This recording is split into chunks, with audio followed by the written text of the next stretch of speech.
Welcome in, DIY friends. Today, we're going to tackle something that is a little bit more intimidating and a little bit more advanced than what we've tackled in the past. But I want you to see that it is something you can handle and maybe give you confidence to try it on your own. So we are in a bathroom, and as you can see along the ceiling here, the tape joint has started to crack. And there's a gap that has formed where the wall meets the ceiling. And this can be intimidating because ceiling texture is something that a lot of people don't want to tackle. Trying to match that can be intimidating.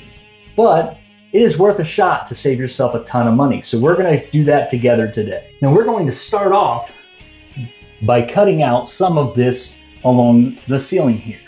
So when you do a drywall joint tape, it actually comes halfway down here and halfway on the ceiling. So that tape is split between the two. So we need to get this to a position to where we can put new tape on it, get some mud behind it, new tape, feather that out. So we're going to just, any rough spots along this edge, we're going to take a razor or a mudding knife, something like that, and just kind of clean up anything along there that might make it not be a smooth surface.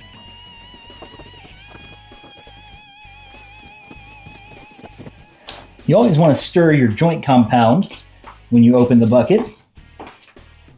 And what I always do is I put some in my mudding trough, and then I add a little bit of water to thin that out. We don't need a ton. We're not doing the whole wall or anything. Then we're going to add some water to this and mix it up a little bit thinner than this. Now that we've got this mixed up nice and smooth and the consistency that we want, we're going to start by putting some mud on the ceiling along the edge and on the wall along the edge by the corner so that we can put some tape on there.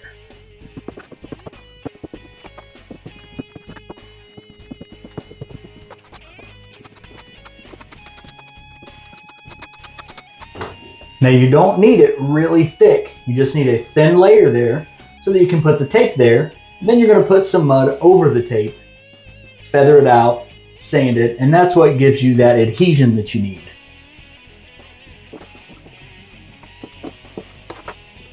Now it's time for some drywall tape. It's a little bit tricky. Now when you are doing a corner, I'm going to go ahead and take your tape. There's a line down the middle of it. You can just fold that in half. That makes it easier to get into the area that you need. We'll go ahead and tear that down about the size we need and stick her right in the corner just like that. And you just take your tape, bend it right down that center line.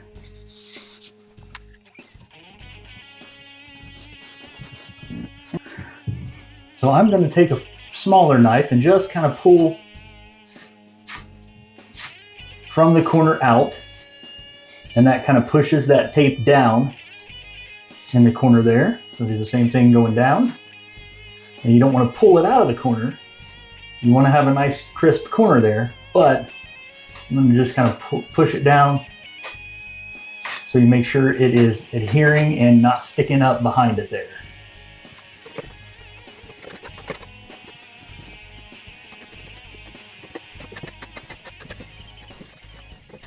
So now we're going to put some mud over top of it and feather that out.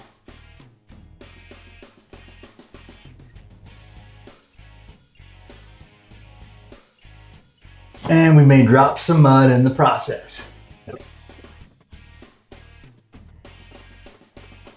Before you criticize me too much, realize I'm not a professional. I don't do this day in and day out. I do this on the side. I do this as DIY projects. So cut me a little bit of slack in the comments, okay?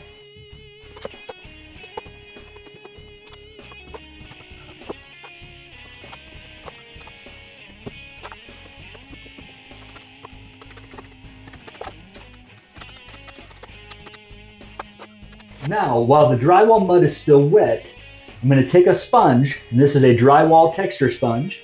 You can buy these on Amazon I got 4 of them for I think $8 or $10. So not a bad deal.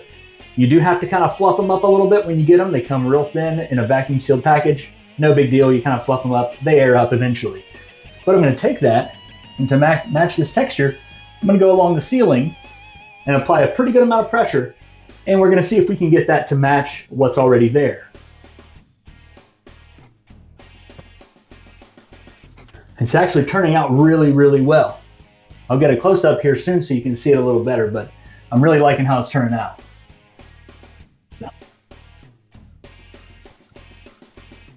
Now that I've done some of this, I'm starting to see a few areas where I went a little too thin on the drywall mud.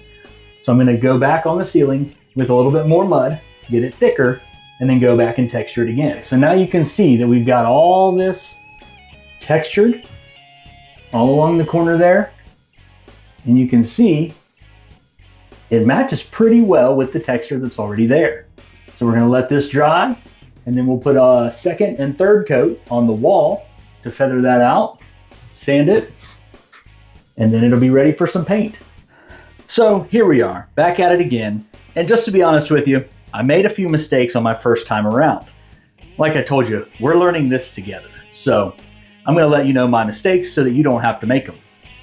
When I did the ceiling texture, again, first time trying this with this kind of texture, I put the mud on thick and I stomped it with the sponge. That didn't end up working quite how I hoped. It actually ended up cracking in a few places, not even necessarily along the seam, along the drywall tape, but just in different places because of the texture and how it's laid out. Just kind of in a weird pattern, it cracked. So I sanded off a little bit of that, scraped off a little bit, put another coat, a thin coat on, let that kind of set up, put another thin coat on, and then on that third coat, I went back and textured it again. Now we are about 48 hours past that. I let it really set up good, and there are no cracks. So 3 coats, 2 thin coats, 1 thicker coat with the texture seemed to work best for me. If you have any tips on that, I'd love to hear it. Please let me know in the comments. But today, we're back to put our third coat of mud on the walls so that we can feather that out and get that to where we can sand and paint. As you can see, I've already started to cut in with the new paint color a little bit here. Just trying to be as efficient as possible. While you're waiting for the mud to dry, you can be doing other things to keep the job moving. I'm not gonna get all the way to the ceiling here because I've already got this up here textured. So I wanna keep that just a 1/8 of an inch, 1/4 of an inch, whatever, away from that. So when I pull this mud to thin it out, it's not putting new mud all over the ceiling.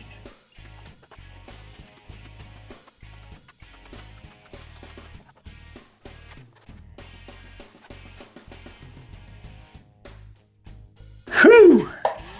Couldn't have done it better myself.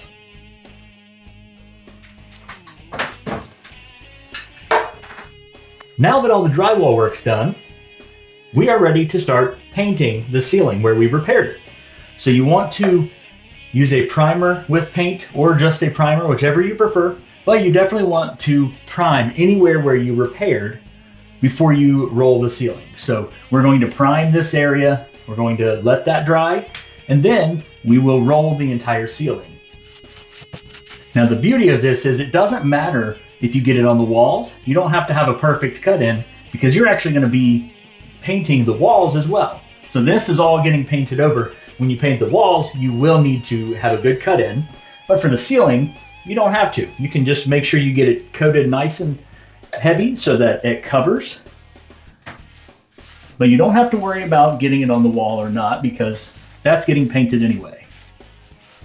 You actually want to paint the entire ceiling because if you try to just brush in areas, you're definitely going to see it. So you want to paint the entire ceiling, 1 primer coat, probably 2 coats on the entire ceiling to make sure that it covers well. Then obviously once you have this sanded down on the walls, you're going to prime that, cut that in, and you're going to go ahead and paint the walls as well. So if you need a video for some painting tips, that's going to be right here.